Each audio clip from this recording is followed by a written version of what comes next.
थांबा हो भावांनो आणि बहिणींनो, जर तुम्हाला लय घाय असेल ना, तुम्हाला आयुष्य लवकर संपवायचं असेल ना, तर सरळ उंदीर मारायचं औषध नाहीतर विष पिऊन मारा ना रे. कशाला उगाच ते रोज 30-40 रुपये खर्च करून हळूहळू मारताय. नाही रागवू नका, मी काही चुकीचं बोलत नाही. मार्केटमध्ये आता नवीनच एक शहाणी जमात फिरतीये.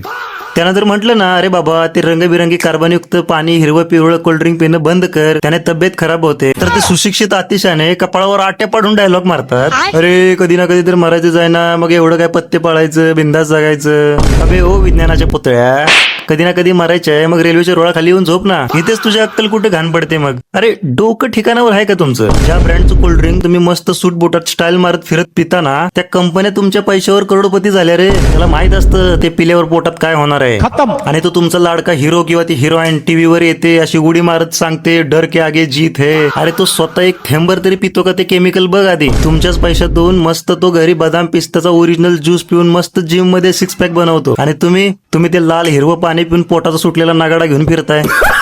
घरी आईबाप ओरडून सांगतात लेका बाजारातून मस्त फळं आणले त्याचा ज्यूस करून पी. तर नाही, आपल्याला ते घरचं अमृत नको असतं, आपल्याला पाहिजे असतं ते गॅसचे फुगे. आता काय अतिशाने परत इथं येतील मला सांगायला की आजकाल मार्केटमध्ये काय चांगलं राहिले आणि असं म्हणतील सगळीकडे भेसळच आहे. अरे शान्या, सगळंच खराब आहे म्हणून काय आता गटरचं पण पाणी पिणार का? जेवढं स्वतःला वाचवता येईल, जेवढं टाळता येईल तेवढं तरी टाळू शकतो की नाही आपण. त्यामुळे जास्त शहाणपणा काय शिकवू नका. जर कोणी म्हणत असेल ना कधी ना कधी तरी मारायचं आहे, त्याला माझ्या स्टाईल मध्ये सांगा की भावा एवढीच गाय आहे तर मग खर्च कशाला करतो, डायरेक्ट विंचू चावून घे ना. मग सुधरा रे सुधरा, जरा सुशिक्षित आहेत सुशिक्षित सारखे वागा. चांगलं प्या रे, घरचं प्या. बाकी तुमचीच मर्जी आहे बघा, शरीर तुमचंच आहे आणि त्या केमिकल विकणाऱ्या कंपन्यांचं दुकान तुमच्याच खिशावर चाललंय ना, मग चालू द्या. आपल्याला काय करायचंय, जाऊ दे बाबा. पटतंय का बघा.